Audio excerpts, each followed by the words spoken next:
ইংরেজি নববছর 2025 সম্মিদরি বাংলাদেশি বেআইনিগুড়ি ভারতত এসেনার দরত দিন দিন বাড়ি যায়।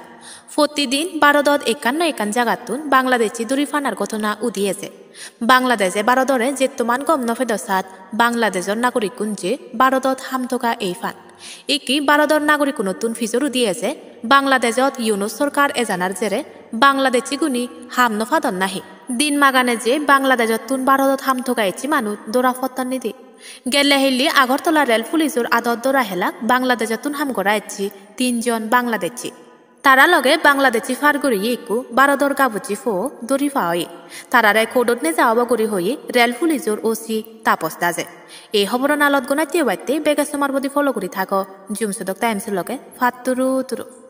আমরা আগরতলা জিআরপি থানা এবং বিএসএফ এবং আমাদের আগরতলা আরপিএফ এবং আমাদের যারও সিস্টার এজেন্সি আছে, আমরা সবাই মিলে আগরতলা রেল স্টেশনে মোট 4 জনকে আমরা গ্রেপ্তার করি।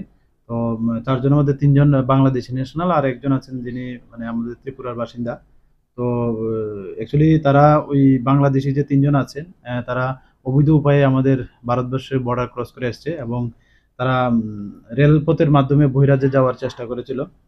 তো প্রাথমিক জিজ্ঞাসাবাদে তারা বলেছিল যে তারা কলকাতা হয়ে গুজরাটে যাবে, এরকম বলেছে। তো নাম জিজ্ঞেস করলে বলে একজন হলো মনমংসিনু মগ, যিনি খাগড়াছড়ি জেলার অন্তর্গত বাংলাদেশ। অন্যজন হলো সুকি আক্তার, উনি পটুয়াখালী ডিস্ট্রিক্টের বাংলাদেশ। এবং আরেকজন আছেন ববিতা দেবনাথ, উনি পটুয়াখালী বাংলাদেশ। এবং যারা ইন্ডিয়ান একজন আছেন আমাদের ইস্ট ডুকলির বাসিন্দা, ওনার নাম হলো শ্যামল দাস। আজকে আমরা তাদের মহামান্য আদালতে প্রেরণ করছি। তো আমরা ইন্টারোগেশনের জন্য মহামান্য আদালতে মানে আপিল করেছি। তো দেখি যারাই এটার সঙ্গে যুক্ত থাকবে আমরা অবশ্যই তাদের আইনের আওতায়